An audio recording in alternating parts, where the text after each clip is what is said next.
Hello friends, welcome to my YouTube channel sky teaching centre पे आप सभी दोस्तों का स्वागत है। चलिए आज हम जो हमारा जर्नी स्टार्ट हुआ था सीटेट साइंस सेकेंड लेवल के लिए साइंस पढ़ रहे थे, जिसमें हम लोग PYQ कर रहे थे। तो आज उसको हम लोग क्या करते हैं, आगे बढ़ाते हुए और क्वेश्चन करते हैं। चलिए आगे बढ़ते हैं। अगर आप लोग हमारे चैनल पर नए विजिट कर रहे हैं तो हमारे चैनल को लाइक करिए और साथ ही साथ सब्सक्राइब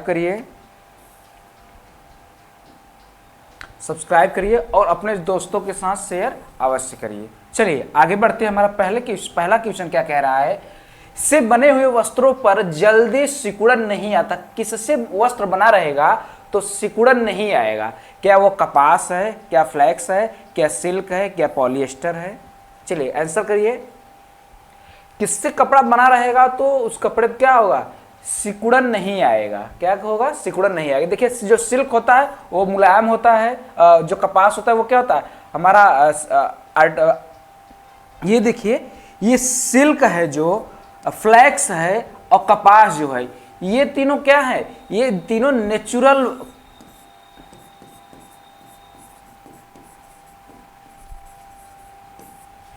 फाइबर्स होते हैं। ठीक है, नेचुरल फाइबर्स होते हैं। कपास, फ्लैक्स और ये सिल्क क्या होता है, नेचुरल फाइबर्स। जबकि पॉलिएस्टर क्या होता है, ये आर्टिफिशियल होता है। जो क्या होता है कि ये पेट्रोलियम का जो प्रोडक्ट होता है उससे, पेट्रोलियम से जो पॉलिएस्टर निकाला जाता है, पॉलिएस्टर फाइबर निकाला जाता है पेट्रोलियम से। ये क्या होता है, इससे बनाया जाता है। किसका, पेट्रोलियम का जो प्रोडक्ट निकलता है प्रोडक्ट, उससे क्या करते हैं हम, पॉलिएस्टर का कपड़ा बनाते हैं। वो कपड़ा क्या होता है, वो कपड़ा तभी सिकुड़ता है जब उस पर क्या होगा, आंच लगेगा या गर्म लगेगा उसको, मतलब वो क्या हो, हीट के पास जाएगी तभी उस पर क्या होता है, सिकुड़न आता। नहीं तो इस पर क्या होता है, सिकुड़न जल्दी नहीं आता। जबकि ये सब क्या होते हैं, आसानी से उसको क्या करें, हम सिकोड़ के रख देते हैं, फिर क्या होता है, सिकुड़न आता है। किसमें, सिल्क हो या फ्लैक्स का जो कपड़ा बना होता है या कॉटन का जो होता है। ठीक है, ये तीनों हमारा क्या होता है, नेचुरल प्रोसेस ये नेचर से। कॉटन भी क्या होता है, कॉटन का प्लांट होता है, फ्लैक्स का प्लांट होता है। सिल्क क्या होता है, ये क्या होता है, मॉथ के द्वारा और उसके द्वारा, सिल्कवर्म के द्वारा प्राप्त किया जाता है। जबकि पॉलिएस्टर क्या होता है, ये पेट्रोलियम का प्रोडक्ट होता है। चलिए आगे बढ़ते हैं। अगला क्वेश्चन हमारा चौथा सही हो गया।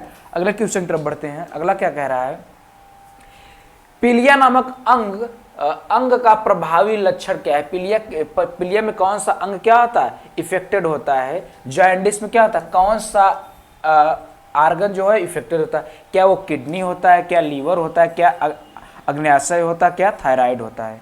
देखिए जो हमारा जॉन्डिस है या पीलिया जो होता है, होता क्या है, ब्लड जो होता है, ब्लड देखिए हमारा वेन होता है या आर्टरी होती है, उसमें जो ब्लड होते हैं, ब्लड में जो आरबीसी पाया जाएगा, हमारा आरबीसी या रेड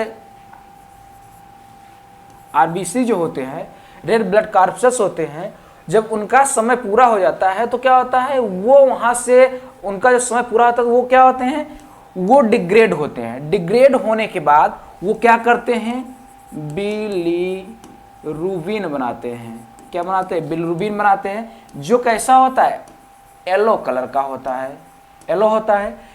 आरबीसी जब ब्रेक करेगा, ब्रेक करने के बाद क्या बनाता है, बिलीरुबिन बनाता है, और कैसा होता है, वो कलर में येलो होता है। अब ये ब्लड में क्या होगा, ये हमारा बिलीरुबिन का क्या है, ये यहाँ पे ऐसे बिलीरुबिन रहता है। अब ये क्या करता है, जब हमारे लीवर के पास पहुंचता है, यहाँ क्या ब्लड की नलियां आए रहेंगी, वेन से आर्टरी आएंगी, तो उसमें क्या होगा, ये जो होता है हमारा किडनी, इसमें से बिलीरुबिन को क्या करता है, एब्जॉर्ब कर लेता है। एब्जॉर्ब करने के बाद उसको क्या करता है, छान लेता है, और छानने के बाद ये क्या करता है, ये यहां से निकलता है बिलीरुबिन, और बिलीरुबिन क्या करता है, यहां से हमारा क्या होता है, ये आमाशय का जो एलिमेंट्री कैनाल का पाइप आया रहता है, वो क्या होता है, ऐसे यहाँ पेनक्रियाज होता है, पेनक्रियाज से यहाँ आकर के क्या करता है, डिओडिनम में क्या करता है, छोड़ देता है। एलिमेंट्री कैनाल में क्या करता है, छोड़ देता है, और वो क्या होता है, बाद में फीकल मेटल के द्वारा क्या होता है, बाहर निकल जाता है शरीर से। कौन, ये जो बिलीरुबिन है। अब देखिए जो जॉन्डिस होता है, जॉन्डिस में क्या होता है, हमारा लीवर अच्छे से काम नहीं करता, लीवर इफेक्टेड हो जाता है। लीवर पे क्या होता है, कुछ ना कुछ लीवर में प्रॉब्लम होता है, जो ब्लड को क्या करता है, छान नहीं पाता। उसके बिलीरुबिन है जो, उसको क्या करता है, प्यूरिफाई नहीं कर पाता। ब्लड में से जो बिलीरुबिन है उसको प्यूरिफाई नहीं करेगा, तो ब्लड में क्या होगा, बिलीरुबिन की मात्रा बढ़ती जाएगी, और जब ब्लड में बिलिरुबिन की मात्रा बढ़ती जाएगी तब क्या होगा, जो ब्लड है हमारे शरीर में पूरा फैला तो क्या होगा, वो ये क्या हो जाएगा, येलो कलर का दिखने लगेगा। तो इसमें क्या होता है, हमारा लीवर क्या होता है, अच्छे से फंक्शन नहीं करता, मतलब वो ब्लड को प्यूरिफाई नहीं कर पाता, तो हमारा क्या हो जाएगा, लीवर यकृत हो जाएगा। ये हमारा आंसर हो जाएगा। चलिए अगले क्वेश्चन की तरफ बढ़ते हैं। अगला क्वेश्चन क्या कह रहा है, which acid is release when an ant bite. हमारा जब चींटी काटता है तो कौन सा एसिड क्या होता है, ये तो बहुत सरल है। चलिए बताइए, आप लोग आंसर करिए, बताइए कौन सा सही होगा, बहुत सरल है, बताइए क्या होता है, चींटी काटे या तो क्या हो, बिच्छू मारी, इन सब में क्या होता है, फार्मिक अम्ल होता है, फार्मिक एसिड होता है। ठीक है, इसको तो तुरंत बता देना चाहिए आप लोगों को।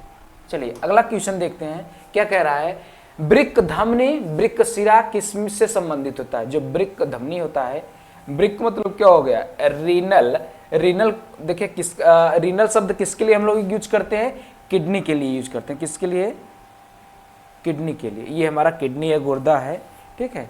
रीनल टर्म हम लोग किसके लिए यूज करते हैं, रीनल टर्म जो होता है हम लोग किडनी के लिए यूज करते हैं। चलिए आगे बढ़ते हैं।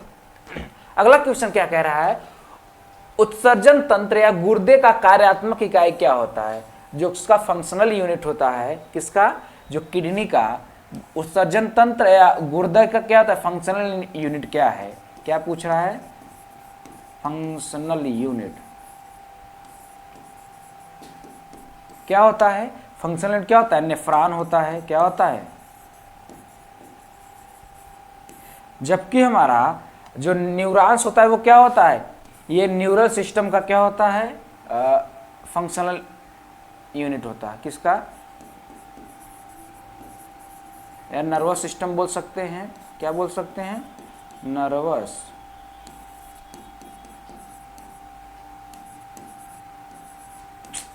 देखिए इधर से क्या होता है,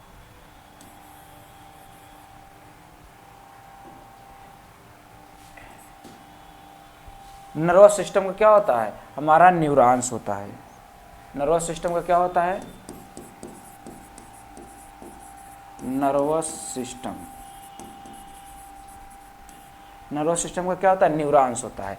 चलिए आर्टरी, ये क्या है, हमारी आर्टरी, ये तो पाइप होती है जो क्या करती है, हमारे किडनी से हार्ट से क्या होती है, हमारे शरीर की तरफ क्या ले जाती है, ब्लड को ले जाती है। एक्सॉन क्या होता है, ये नर्व का क्या होता है, नर्व का क्या होता है, न्यूरॉन्स का, जो ऐसे न्यूरॉन्स होता है, न्यूरॉन्स में ये जो यहाँ पे क्या होता है, ये नेक जो होता है उसको हम लोग क्या बोलते हैं, एक्सॉन बोलते हैं। ठीक है, चलिए अगले क्वेश्चन तरफ बढ़ते हैं। इसमें कौन सा सही हो जाएगा, हमारा नेफ्रॉन सही हो जाएगा। चलिए अगले क्वेश्चन तरफ बढ़ते हैं। अगला क्वेश्चन क्या, मनुष्यों के उत्सर्जित तंत्र में शामिल है, क्या शामिल है, क्या एक जोड़ी वृक्क पाई जाती है, एक जोड़ी मूत्र नलिका पाई जाती है, एक मूत्राशय पाया था, एक मूत्र मार्ग पाया था। एक जोड़ी वृक्क तो पाई जाती है, क्या होती है, एक जोड़ी किडनी होती है, एक जोड़ी क्या होती है, किडनी होगी तो उससे वहां से नलिका भी दोनों में से निकली होंगी, एक जोड़ी क्या होती है, मूत्र नलिका होती है, एक मूत्राशय होता है, ठीक है, एक मूत्राशय होता है और एक मूत्र मार्ग होता है। हमारा क्या होगा, ABCD चारों सही हो जाएगा। चलिए अगले क्वेश्चन की तरफ बढ़ते हैं। अगला क्वेश्चन हमारा क्या कह रहा है, देखिए यहाँ CD पेडागॉजी से आ गया है, विज्ञान की शिक्षा पर NCF 2005 के अनुसार विज्ञान के विषय में निम्नलिखित में से क्या सत्य नहीं है, निगेटिव पूछा गया है, इसमें से कौन सा सही नहीं है। विज्ञान की भविष्यवाणी और समझ की क्षमता प्रकृति के रेखीय तंत्र को समझने के लिए उत्तम है। क्या विज्ञान पूर्णतया विषम परक और मूल्य उदासीन होता है, क्या उदासीन होता है। अगला क्या कह रहा है, तीसरा में विज्ञान में स्वाधीन होने की, अवसादी होने की, लाभदायक और हानिकारक होने की क्षमता होती है। अगला क्या कह रहा है, विज्ञान में प्रयोग की जाने वाली विधि और दूसरे क्षेत्रों में प्रयोग की जाने वाली विधियों के बीच में अंतर दार्शनिक स्तर पर बहस का मुद्दा है। बताइए क्या कौन सा आंसर होगा। क्या विज्ञान की भविष्यवाणी और समझ की प्रकृति जो होता है में रेखीय तंत्र को समझने के लिए उत्तम होता है। जी हाँ, ये तो उत्तम होता है, ये आंसर सही हो जाएगा। और उसमें दूसरा क्या कह रहा है, विज्ञान पूर्णतया विषम परक, ये देखिए यहाँ पे निगेटिव टैग वर्ड दिया है, विषम परक, ये क्या होता है, ये विषम परक नहीं होना चाहिए, और मूल्य उदासीन, उदासीन न्यूट्रल भी नहीं होना चाहिए। ठीक है, न तो हमारा क्या होना चाहिए, विषम होना चाहिए, और न ही न्यूट्रल होना चाहिए। हमारा क्या गलत हो गया, तो यही हो जाएगा सही, गलत से गलत। जबकि यहाँ पे क्या कहा गया है, विज्ञान में स्वाधीन होने वाले अवसादी होने की या लाभदायक या हानिकारक होने की क्षमता होती है। जी हाँ, क्या होगा, हम अगर विज्ञान क्या रहे स्वयं से सीख रहे हैं तो उसमें क्या हो सकता है, लाभ भी हो और हानि भी होने की क्या होती है, क्षमता होती है, अगर हम क्या स्वाधीन होने की अवसादी रखते हैं। चलिए अगला क्या बोल रहा है, विज्ञान में प्रयोग की जाने वाली विधि दूसरे क्षेत्रों में प्रयोग की जाने वाली विधियों के बीच में अंतर दार्शनिक स्तर पर बहस। जी हाँ, बहस का मुद्दा मतलब दोनों क्या हो सकते हैं, को रिलेट करके हम एक क्या विज्ञान में जो विधि का यूज करते हैं वो और क्षेत्र में भी क्या कर सकते हैं, यूज कर सकते हैं। चलिए आगे बढ़ते हैं। अगला क्वेश्चन क्या कह रहा है, ओजोन के बारे में निम्नलिखित कथनों पर विचार करें। ओजोन के बारे में दिया गया है, पहला क्या कह रहा है, ऑक्सीजन पर यूवी किरणों की क्रिया से वायुमंडल के उच्च स्तर पर ओजोन बनता है। क्या बोल रहा है, ozone is a formed in at high level of atmosphere by the action of UV rays on oxygen. दूसरा क्या कह रहा है, यह सूर्य से आने वाली हानिकारक यूवी किरणों से हमारी रक्षा करती है। जी हाँ, ये तो ओजोन के बारे में विचार करना है, बताना है, ये तो सही है, रक्षा करता है। और अगला क्या कह रहा है, ओजोन ऑक्सीजन से अलग नहीं होता, ऑक्सीजन से अलग होता ओजोन का, ये ऑक्सीजन का ये सूत्र हो जाएगा, ओजोन का ये हो जाएगा, दोनों अलग अलग हैं, ये तो गलत हो जाएगा। तो हमारा ये दूसरा सही हो गया। और ओजोन की ऑक्सीकरण से ओजोन का ऑक्सीजन में टूटना रासायनिक परिवर्तन नहीं होता है, रासायनिक परिवर्तन होता है। उसके पहला क्या कहा, ऑक्सीजन पे यूवी किरणों की क्रिया से वायुमंडल में उच्च स्तर पर ओजोन बनता है। जी हाँ, ये तो सही है। तो हमारा ए और बी क्या हो जाएगा, सही हो जाएगा। ठीक है, ए और बी हमारा तीसरा क्या हो जाएगा, सही हो गया। 8वां का तीसरा, चलिए लगा लीजिए 8वें का तीसरा। चलिए अगला क्वेश्चन हमारा क्या कह रहा है, अगले क्वेश्चन तरफ बढ़ते हैं। The purpose of remedial teaching is to, इसमें क्या गया, उपचारात्मक शिक्षण के बारे में पूछा गया। देखिए, एक तो डायग्नोस्टिक होता है, निदानात्मक शिक्षण होता है, एक क्या होता है, उपचारात्मक। देखिए ऐसे समझिए, जब किसी को कोई बीमारी हुआ रहता है तो हम पहले क्या करते हैं, उसका निदान करते हैं, डायग्नोसिस करते हैं। डायग्नोसिस करने के बाद क्या करते हैं, उसका हम लोग उपचार करते हैं। क्या करते हैं, ट्रीटमेंट करते हैं, या रिमीडियल टीचिंग या उपचार करते हैं। क्या करते हैं, ट्रीटमेंट करते हैं। तो ये रिमीडियल टीचिंग के बारे में पूछा है। इसमें से हमको क्या उसके उद्देश्य क्या है, एक आइटम पेश करना, क्या ये होगा, हाल ही में पढ़े गए आइटम। तीसरा क्या है, उन वस्तुओं को फिर से पढ़ाना जो छात्रों द्वारा ठीक से समझ में नहीं आते हैं। अगला क्या कह रहा है, पहले से सीखी गई वस्तुओं को फिर से पढ़ना, क्या ये होगा। चलिए समझते हैं। उपचारात्मक शिक्षण का मतलब क्या हो, जो उसको प्रॉब्लम हो, बच्चे को क्या करेंगे, पहले में प्रॉब्लम को की पहचान करेंगे, मतलब डायग्नोज करेंगे। डायग्नोज करने के बाद क्या करेंगे, उसको अब क्या करेंगे, ठीक करने का मतलब उपचार करेंगे, इसका ट्रीटमेंट करेंगे। तो ये देखिए तीसरा में क्या कह रहा है, इसमें क्या हो, बच्चा क्या कर रहा है, वस्तुओं को फिर से पढ़ाना। ये बच्चा क्या पढ़ने में अगर वो सही से नहीं पढ़ पाया, किसी बात को नहीं समझ पाया, तो बच्चों को क्या किया जाएगा, फिर से पढ़ाया जाएगा। और छात्रों द्वारा ठीक से समझ में नहीं आता है, तब क्या किया जाता है, बच्चों को जब ठीक से समझ में नहीं आया, जैसे समझिए हम पढ़ा दिए बच्चों को, अब बच्चे को समझ में नहीं आया, तो ये क्या हो गया, समझ में नहीं आया। क्यों नहीं समझ में आया, ये डायग्नोसिस हो गया। अब समझ में नहीं आता, उसको क्या करते हैं, फिर से हम क्या करते, दोबारा उसको पढ़ाते हैं। तो ये क्या हो जाएगा, दोबारा पढ़ाने से क्या होगा, वो उसका जो समझ हम पढ़ाए थे, पहली बार नहीं समझ, हो सकता है दूसरी बार भी ना समझ में आए, तीसरी बार में समझ में आए, तो क्या होगा, उसको बार बार पढ़ाएंगे जब तक कि क्या होगा, उसका उपचार ठीक ढंग से ना हो जाए। तो हमारा क्या हो जाएगा, तीसरा सही हो जाएगा। चलिए अगले क्वेश्चन की तरफ बढ़ते हैं। अगला क्वेश्चन क्या कह रहा है, प्रिज्म से सूर्य के प्रकाश के गुजरने पर पर्दे पर 7 रंग देखे जाते हैं, क्योंकि क्या होता है, प्रिज्म 7 रंगों से निर्मित होता, क्या ये होता है, सूर्य के प्रकाश में कोई रंग नहीं होता, सूर्य के श्वेत प्रकाश में 7 रंग होते हैं। इसको तो बताना ही नहीं है, तो आप लोग जानते हैं क्या होता है। चलिए यहां देखिए, जब सूर्य का प्रकाश प्रिज्म में पड़ता है तो क्या होता है,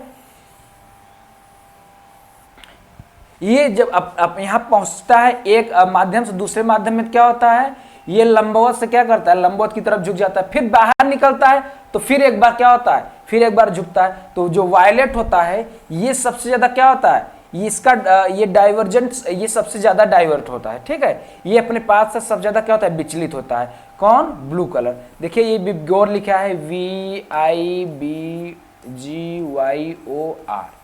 क्या, ठीक है। ये क्या है, हमारा प्रिज्म है।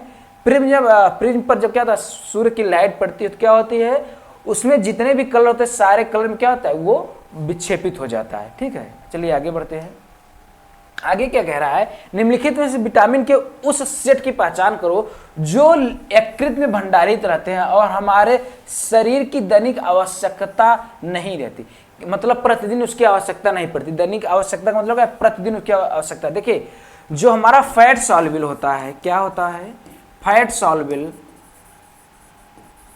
जो फैट सॉल्युबल विटामिन होते हैं, क्या होता है, ए होता है, डी होता है, ई होता है और के होता है, कीड़ा होता है ना, ये फैट सॉल्युबल होता है। ये क्या होता है, ये हमारे लीवर में क्या रहता है, लीवर में स्टोर रहता है, ये स्टोर हो जाता है, ठीक है, स्टोर रहता है। जब हमारे शरीर को जरूरत पड़ती है तो क्या होता है, उसको यूज कर लेते। जबकि हमारा बी और सी क्या होता है, ये क्या होते हैं, ये वाटर सॉल्युबल होते हैं। इनको क्या होता है, ये पानी में घुल जाते हैं, तो ये क्या होते हैं, पानी में घुल के क्या होता है, हमारे शरीर से बाहर निकलते रहते हैं। तो इनको क्या होता है, हमको हमेशा लेना पड़ता है। इसको क्या होता है, दैनिक जीवन में हमेशा यूज करना, इसको क्या होता है, हमको भोजन के साथ क्या होता है, बी और सी को यूज करना पड़ता है। जबकि हमारा क्या होता है, ए डी ई के क्या होता है, स्टोर रहता है कहाँ, लीवर में। लीवर में क्या होता है, स्टोर रहता है। जब इसकी आवश्यकता पड़ती है तो क्या होता है, लीवर से इस विटामिन को क्या कहते हैं, यूज कर लिया है। जबकि इसकी क्या होती है, हमेशा हमारे दैनिक जीवन में हमेशा हमको नींबू क्या होता है, हमेशा यूज करना चाहिए। तो क्या होता है, ये वाटर सॉल्युबल जो होते हैं, ये क्या होते हैं, शरीर से बाहर वाटर सॉल्युबल घुल के शरीर से बाहर निकल जाते हैं। तो इसको क्या करना चाहिए, हमको हमेशा भोजन के साथ क्या लेना चाहिए। जबकि ये फैट सॉल्युबल क्या होता है, लीवर में भंडारित होता है, स्टोर होता रहता है। तो हमारा क्या हो जाएगा, ए डी ई के, हमारा ये चौथा हो जाएगा। बी यहाँ पे सी, बी यहाँ पे सी है, कट जाएगा, ठीक है। चलिए अगले क्वेश्चन की तरफ बढ़ते हैं। अगला क्वेश्चन क्या कह रहा है, अगले क्वेश्चन की तरफ बढ़ते हैं। निम्नलिखित में से कौन मिलानों के सही क्रम को निरूपित करता है। इसमें से हमको क्या करना है, मिलान करना है। अब मिलान करके क्या करना है, इसका ऑप्शन बताना है। एसिडिक एसिड, एसिडिक अम्ल कहाँ पे पाया जाता है, ये तो सिरका में पाया जाता है। लैक्टिक अम्ल कहाँ पे पाया जाता है, दही में पाया जाता है।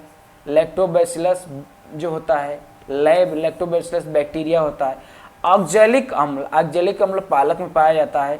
स्कार्बिक अम्ल मतलब खट्टे चीजों में, ये क्या है, नींबू वंश में, संतरा, नींबू, ये सब में क्या होता है, स्कार्बिक अम्ल पाया जाता है। चलिए आगे बढ़ते हैं, इसको मैच करा दीजिए। पहले का चौथा ये हो गया, और तो किसी में नहीं, यही सही हो जाएगा। दूसरे का क्या है, दूसरे का पहला, और तीसरे का दूसरा, चौथे का डी का क्या होगा, तीसरा। ये सही है हमारा फोर्थ नंबर का। चलिए आगे की तरफ बढ़ते हैं।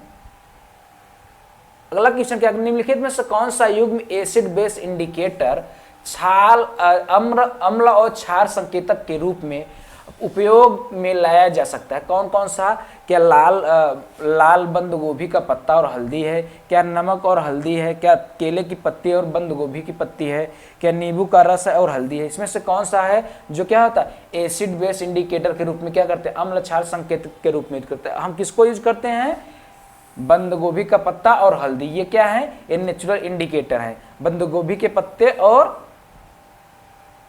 किसको यूज किया जाता है, बंद गोभी का पत्ता होता है, और हल्दी को हम क्या करते हैं, ये नेचुरल इंडिकेटर है। नमक इसमें इंडिकेटर कोई नहीं है, केले के पत्ती भी नहीं है, और इसमें नींबू का रस। ये तो हमारा कौन हो जाएगा, पहला हो जाएगा सही। चलिए अगले क्वेश्चन की तरफ बढ़ते हैं। अगला क्वेश्चन क्या कह रहा है, अगला क्वेश्चन का, निम्नलिखित में से कौन सा सिंथेटिक सूचक, सिंथेटिक इंडिकेटर के बारे में पूछा गया है। हल्दी क्या है, नेचुरल इंडिकेटर है। लिटमस पेपर क्या है, ये भी क्या होता है, एल्केन के द्वारा, उसके द्वारा लिटमस पेपर होता है। ये लाइकेन के द्वारा बनाया जाता है। ये भी क्या होता है, हमारा नेचुरल हो गया। हल्दी भी नेचुरल हो गया। गुलाब से भी क्या होता है, ये भी एक इंडिकेटर है। गुलाब से भी क्या होता है, हम लोग क्या करते हैं, इंडिकेटर इसके तरह यूज करते हैं। जबकि हमारा क्या होता है, मिथाइल ऑरेंज विलेन, और एक होता है फेनेप्थेलीन। क्या होता है,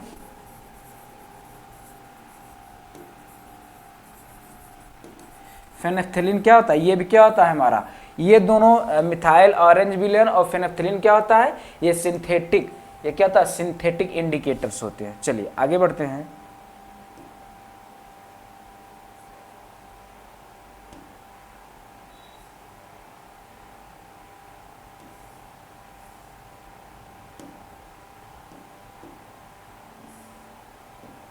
सिंथेटिक इंडिकेटर्स होता है क्या, मिथाइल ऑरेंज विलेन, ये क्या सिंथेटिक होते हैं। चलिए अगले क्वेश्चन पर तरफ बढ़ते हैं। निम्नलिखित में किस प्रक्रिया में बैक्टीरिया क्या उपयोग नहीं किया था, किसमें हम लोग बैक्टीरिया का यूज नहीं करते, क्या नाइट्रोजन फिक्सेशन में, क्या दही बनने में, क्या डबल रोटी पकाने में, क्या गन्ने का किण्वन करने में, किसमें नहीं होता। देखिए नाइट्रोजन स्थिरीकरण में भी हम क्या करते हैं, नाइट्रोजन के फिक्स करने के लिए हम क्या करते हैं, बहुत सारे बैक्टीरिया यूज करते हैं। अगर हम अमोनिया को पहले क्या करते हैं, नाइट्रोजन को अमोनिया में चेंज करते हैं, अमोनिया फिर नाइट्रिक एसिड में करते हैं, नाइट्रेट में करते हैं, तो क्या होता है, उन सब जगह क्या करते हैं हम, बहुत सारे बैक्टीरिया का यूज करते हैं। ये तो हो गया, उसमें करते हैं। दही में भी क्या होता है, लैब का यूज करते हैं, किसका करते हैं, लैक्टोबैसिलस बैसिलस बैक्टीरिया का यूज करते हैं, लैक्टोबैसिलस एसिटाई बैक्टीरिया का यूज करते हैं। डबल रोटी का पकाने में क्या करते हैं हम, कार्बन डाइऑक्साइड इसमें यूज होता है। यहाँ पे हम क्या करते हैं, हम यहाँ पे कोई भी बैक्टीरिया यूज नहीं करते, जबकि हम लोग किण्वन करते हैं, फर्मेंटेशन करने में क्या करते हैं, बैक्टीरिया यूज करते हैं। तो हमारा कौन कौन सा सही हो जाएगा, हमको क्या है नहीं बताना था, क्या होगा नहीं बताना था, तो हमारा ये आंसर सही हो जाएगा डबल रोटी पकाने में। ठीक है, निम्नलिखित में से कौन सा अन्य से भिन्न है, इसमें से हमको क्या करना है, इन सबको देख के हमको भिन्न बताना है। देखिए संरक्षण, वनोन्मूलन, मरुस्थलीकरण और अपरदन। अपरदन क्या होता है, भूमि का जब क्या होता है क्षरण होता है तो उसको हम लोग क्या बोलते हैं, जब भूमि की उर्वरता या भूमि का क्षरण हो जाता है तो उसको हम लोग अपरदन बोलते हैं।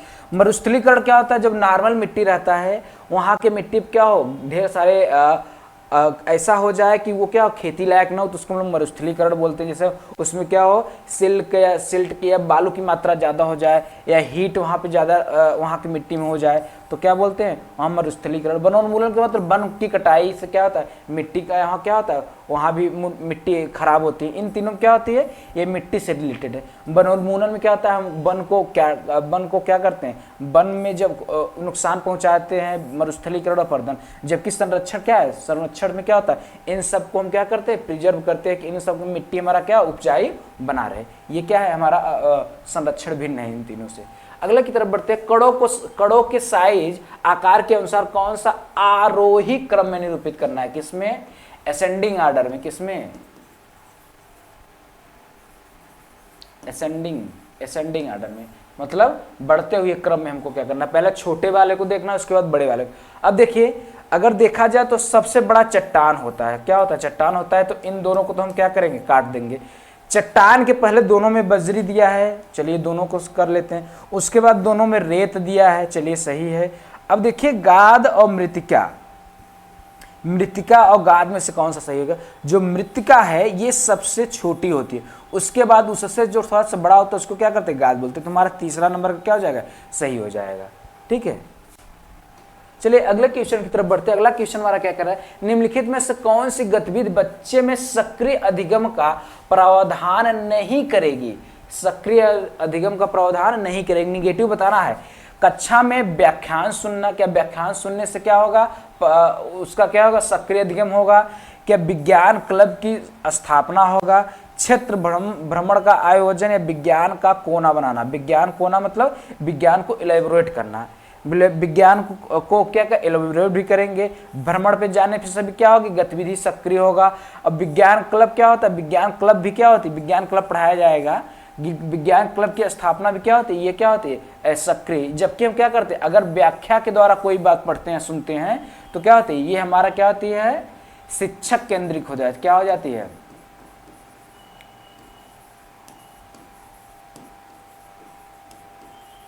केंद्रित हो जाता है। इसमें इन सब में क्या होता है, चाइल्ड एक्टिव रहता है, चाइल्ड केंद्रित होता है। ठीक है, इसमें क्या होता है, व्याख्यान भी क्या होता है हमारा टीचर सेंटर्ड हो जाता है, क्या होता है, टीचर सेंटर्ड हो जाता है। तो हमारा क्या होगा, नहीं पूछा था। चलिए अगले में क्या करना, निषेचन में किसका युग्म होता है। अब निषेचन में हमको देखना है किसका, क्या वृषण और अंडाशय का होता है, क्या वृषण और अंडाणु का होता है, क्या शुक्राणु और अंडाशय का होता है, शुक्राणु और अंडाशय का होता है। बताइए, वृषण क्या होता है, ये तो होता नहीं, अंडाशय ये नहीं होता, अब देखिए वृषण और अंडाणु का होता है, अंडाणु तो होता है लेकिन वृषण नहीं होता, शुक्राणु होता है लेकिन अंडाशय नहीं होता।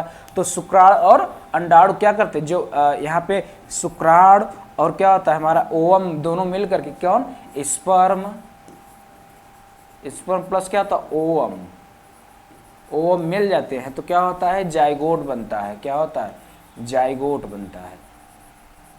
ठीक है, जाइगोट बन जाएगा। ठीक है, संयुग्मन के द्वारा। चलिए आगे बढ़ते हैं।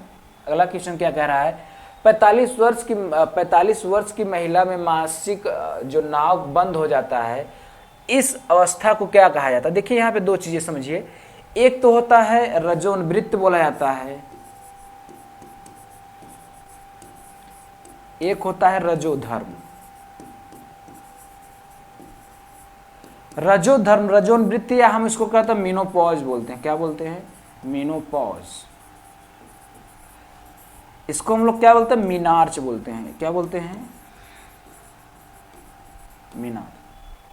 अब देखिए इसमें क्या होता है, जब फीमेल में पहली बार क्या होती है, मासिक धर्म आती है, तो हम लोग उसको क्या बोलते हैं, रजोधर्म या मीनार्च बोला जाता है। जो हमारा लगभग क्या होता है 11 से 13 वर्ष की आयु में क्या होता है स्टार्ट हो जाता है। जबकि रजोधर्म क्या होता है, जब महिलाएं क्या होती है 45 से 50 वर्ष की हो जाती हैं, तब क्या होती है उस समय जो मासिक चक्र है या मासिक धर्म है वो क्या होता है, उस समय क्या होता है वो रुक जाता है। तब क्या होता है, मासिक धर्म आना बंद हो जाता है। उसको लोग रजोनवृत्त या मेनोपॉज बोला जाता है। तो ये क्या हो जाएगा, यहाँ कीनोपॉज नहीं होगा, मीनोपॉज होगा। क्या होगा, मीनोपॉज। ठीक, ये हमारा पहला ऑप्शन क्या हो जाएगा, सही हो जाएगा। चलिए अगले क्वेश्चन तरफ बढ़ते हैं। अगला क्वेश्चन क्या कह रहा है, नर में बंध्याकरण को क्या कहा जाता है। जो मनुष्य होते हैं उसमें क्या होता है, उसमें जो बंध्याकरण को ये कहिए नसबंदी कह दीजिए, नसबंदी। नसबंदी जो होता है, अगर मेल में देखिए, मेल और फीमेल में दोनों में नसबंदी होता है, मेल में भी होता है, नर में भी होता है, और क्या होता है फीमेल में भी होता है। देखिए मेल में जो नसबंदी होता है उसका जो वृषण से जो वृषण रहता है, वृषण से जो वाश डिफरेंस निकलता है, क्या निकलता है, वाश डिफरेंस, तो उसको क्या करता है काट करके बांध दिया जाता है। काट के क्या करता है, बांध दिया जाता है। तो उसको हम लोग क्या बोलते हैं, वैसेक्टोमी बोला जाता है। क्या बोलता जाता है, वैसेक्टोमी बोला जाता है। जबकि फीमेल में क्या होती है, इनकी क्या होती है, फैलोपियन ट्यूब को क्या कर दिया जाता है, बांध दिया जाता है कट करके। तो उसको हम लोग क्या बोलते हैं, ट्यूबेक्टोमी। क्या बोलते हैं, ट्यूबेक्टोमी। फीमेल में क्या होता है, ट्यूबेक्टोमी बोला जाता है, और मेल में क्या होता है, वैसेक्टोमी बोला जाता है। तो यहाँ क्या हो जाए, नर में पूछा गया, नर में क्या हो जाए, ट्यूबेक्टोमी। ये क्या होगा, फीमेल में हो जाएगा ट्यूबलेट हाइजन, ये तो वैसेक्टोमी हो जाएगा। यहाँ वैलेक्टोमी लिखा, वैसेक्टोमी हो जाएगा। ठीक है, तो तीसरा हमारा क्या हो जाएगा, सही हो जाएगा। चलिए अगले क्वेश्चन की तरफ बढ़ते हैं। अगला क्वेश्चन क्या कह रहा है, गर्भपात की सुरक्षित अवधि अवधि कितनी होती है। जो गर्भपात होता है, जो एबॉर्शन होता है, हम कब तक कितने समय तक उसका क्या एबॉर्शन करा सकते हैं। ये देखिए एबॉर्शन की जिस समय होती है 9 से 10 हफ्ते होती है। ठीक है, 9 से 10 हफ्ते लगभग क्या होती है, हम क्या कराते हैं 3 माह के भीतर हम क्या कर सकते हैं, एबॉर्शन करा सकते हैं। बहुत सारे कंडीशन ऐसे आते हैं जिसमें क्या होता है, माँ को या कोई प्रॉब्लम होती है, बच्चे को कोई प्रॉब्लम होता है, तो क्या कर गवर्नमेंट क्या एथोराइज कर दिया है कि आप क्या कर सकते हैं, कि आप एबॉर्शन करा सकते हैं। लेकिन उसमें किसी को प्रॉब्लम होना चाहिए। ये मान लीजिए जो बच्चा है, मान लीजिए इसमें कोई प्रॉब्लम है, वो ग्रोथ नहीं कर पा रहा है, तो क्या कर सकते हैं हम 3 माह के अंदर क्या कर सकते हैं, वो एबॉर्शन या गर्भपात करा सकते हैं। ठीक है, या मान लीजिए कोई मेल या फीमेल है, अब उनका क्या हो रहा है, उनका तलाक हो रहा है, अब क्या हो, अब फीमेल के पेट में क्या हो, अब बच्चा पल रहा हो, तो अगर वो 3 महीने के अंदर है तो क्या कर सकते हैं, उसका एबॉर्शन करा सकते हैं। चलिए अगले क्वेश्चन की तरफ बढ़ते हैं। पंछियों द्वारा होने वाला परागण को हम क्या कहते हैं, पंछियों द्वारा क्या कहते हैं, क्या हाइड्रोफिली कहते हैं, एनिमोफिली कहते हैं, एंटीमोफिली कहते हैं, या आर्थिनोफिली। देखिए पंछियों का अध्ययन हम क्या बोला जाता है, आर्थिनोलॉजी बोला जाता है। तो पंछियों का जो परागण होगा उसको हम लोग क्या बोलेंगे, आर्थिनोफिली बोलेंगे। ये क्या है, हाइड्रोफिली, जो वाटर में होता है परागण, उसको हम लोग हाइड्रोफिली बोलते हैं। एंटीमोफिली किसको बोला था, जो इंसेक्ट के द्वारा होता है। एनिमोफिली क्या होता है, एनिमल के द्वारा होता है, इसको, ठीक है। ये परागण के बारे में पूछा गया था। तो जो पंछी द्वारा जो परागण होता है उसको हम लोग क्या, ऑर्निथोफिली बोलते हैं। चलिए आगे बढ़ते हैं। अगला क्वेश्चन क्या कह रहे हैं, मधुमक्खी के डंक मारने पर किस पदार्थ से उपचार लाभकारी होता है। अगर मधुमक्खी क्या किया, डंक मार दिया है, मधुमक्खी काट लिया है, तो इसमें से हम कौन सी ऐसा चीज है जिसका हम यूज करेंगे तो क्या होगा, वो मधुमक्खी जो डंक मारा है उसमें क्या बेनिफिट हो जाएगा, लाभ मिलेगा। चलिए आंसर करिए इसका, क्या बेकिंग सोडा होगा, क्या प्लास्टर ऑफ पेरिस होगा, क्या सोडियम कार्बोनेट होगा, क्या सोडियम क्लोराइड होगा। चलिए आंसर करिए क्या होगा।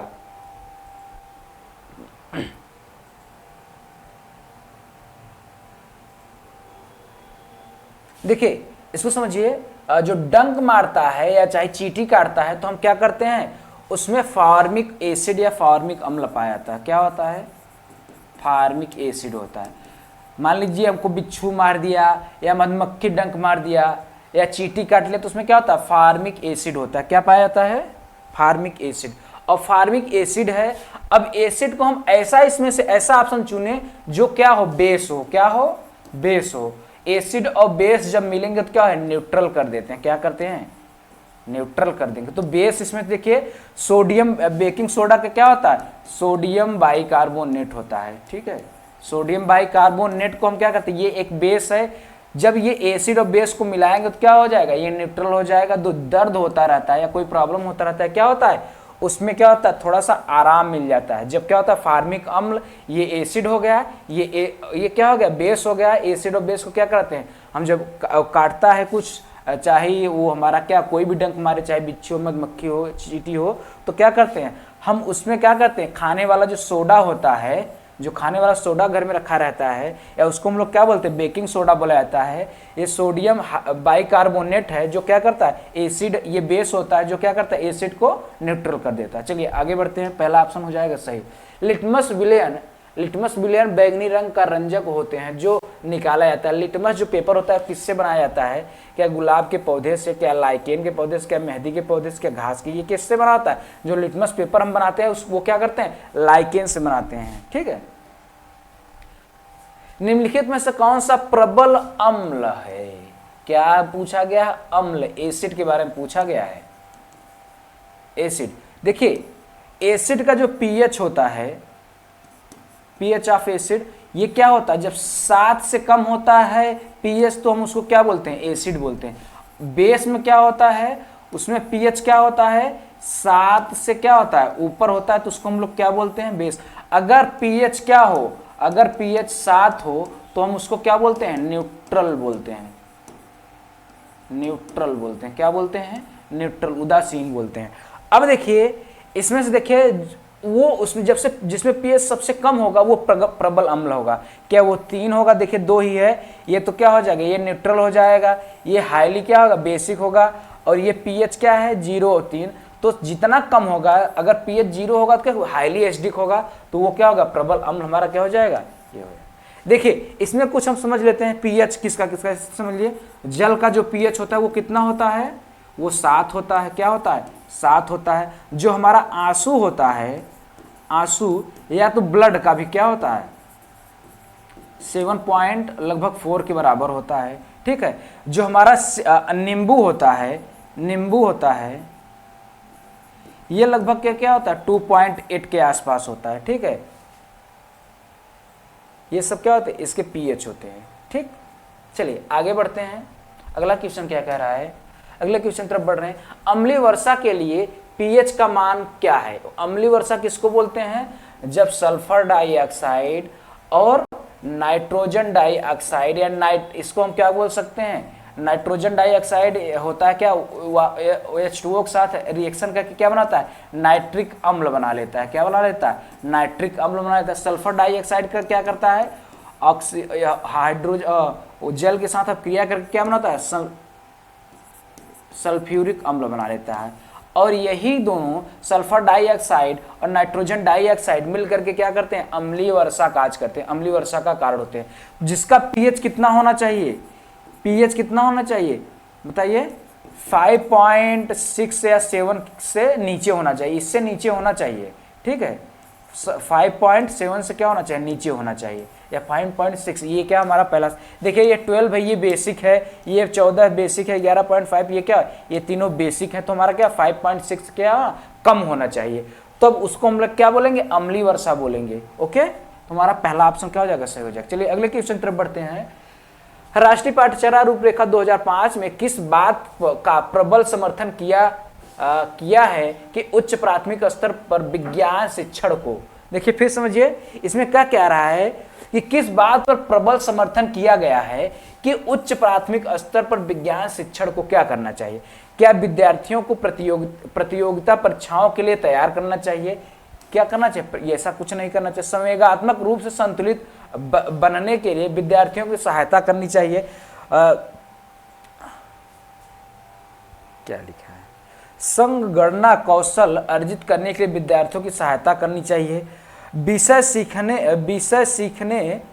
सिखाने के लिए रचनावादी उपागम का अनुसरण करना चाहिए। इसमें देखिए, इसको पढ़िए फिर से, चलिए इसका आंसर करिए 28 नंबर।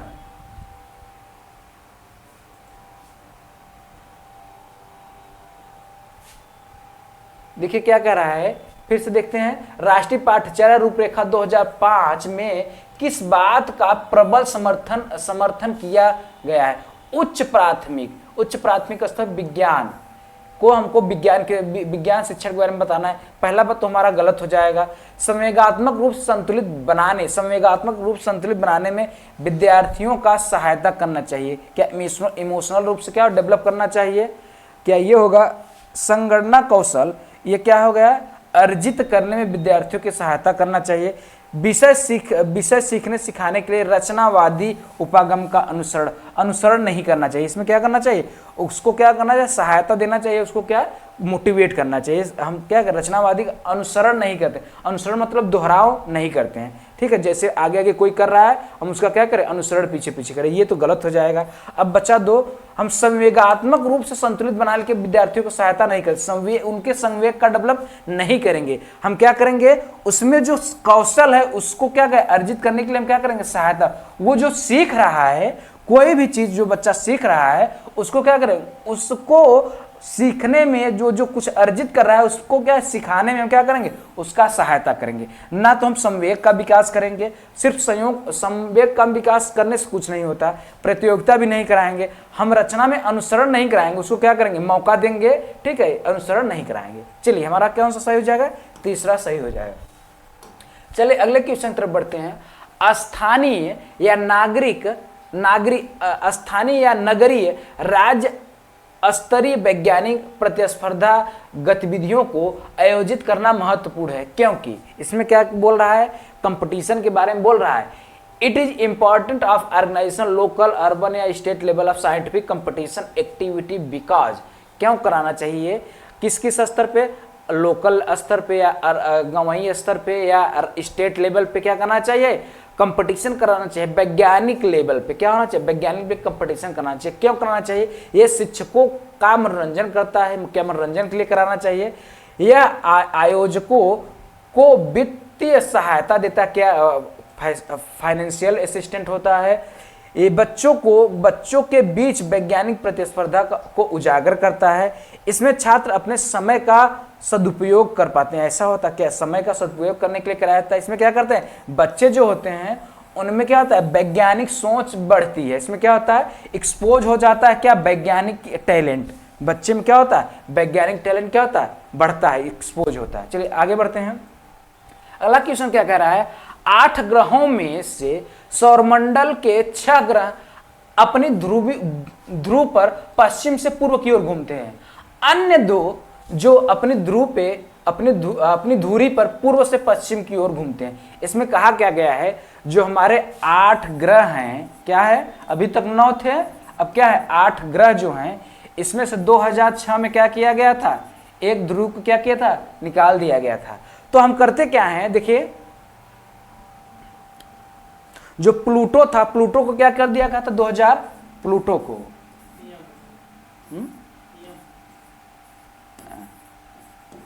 प्लूटो को ना प्लूटो को क्या किया गया था 2006 में, उसको क्या किया गया, अब ग्रह की श्रेणी से निकाल दिया गया था क्योंकि बहुत छोटा था। और इसको क्या 9 ग्रह में से क्या करते, अब 8 ही ग्रह बचे हैं। उसमें से जो ग्रह हैं सभी ग्रह क्या करते हैं, पूर्व पश्चिम से क्या करते हैं, पूर्व के मतलब एंटी क्लॉकवाइज क्या करते हैं, मूव करते हैं। एंटी क्लॉकवाइज किस तरह से, पश्चिम से किधर तरफ, पूरब की तरफ। लेकिन इसमें से क्या होता है, 2 जो होते हैं वो क्लॉकवाइज मूव करते हैं। कैसे, घड़ी की सुई की जैसा। वो क्या करते हैं, जो इधर ये पश्चिम से पूरब करते हैं तो वो क्या करते हैं, पूर्व से पश्चिम की तरफ, पूर्व से पश्चिम की तरफ करते हैं।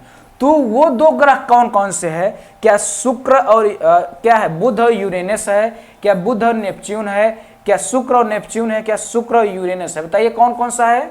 चलिए बताइए, आंसर करिए, कौन कौन सा है, शुक्र और वरुण है ना, वरुण, अरुण बोला था, वरुण, हाँ अरुण। ये क्या है, हमारा वीनस हो जाता है और यूरेनस, ये हमारा क्या हो जाएगा, सही हो जाएगा। ठीक है, डी का ये कौन सा हो जाएगा, डी हो जाएगा। चलिए आगे बढ़ते हैं, अगला क्वेश्चन क्या कह रहा है। चलिए हमारे पास जो यहाँ क्वेश्चन थे 30 क्वेश्चन थे, 30 क्वेश्चन को हम लोगों ने सॉल्व किया। ये सेशन आप लोगों को कैसा लगा कमेंट में आप लोग जरूर बताइएगा। और हमारा ये सेशन है, इसके साथ साथ हम आगे ऐसे ही क्या करेंगे, साइंस का, मैथ का और सारे सब्जेक्ट, सीडीपी है, इन सब का क्या क्वेश्चन आगे लेकर आते रहेंगे।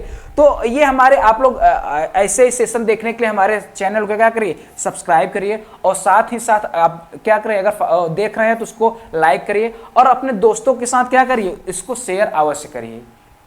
ओके।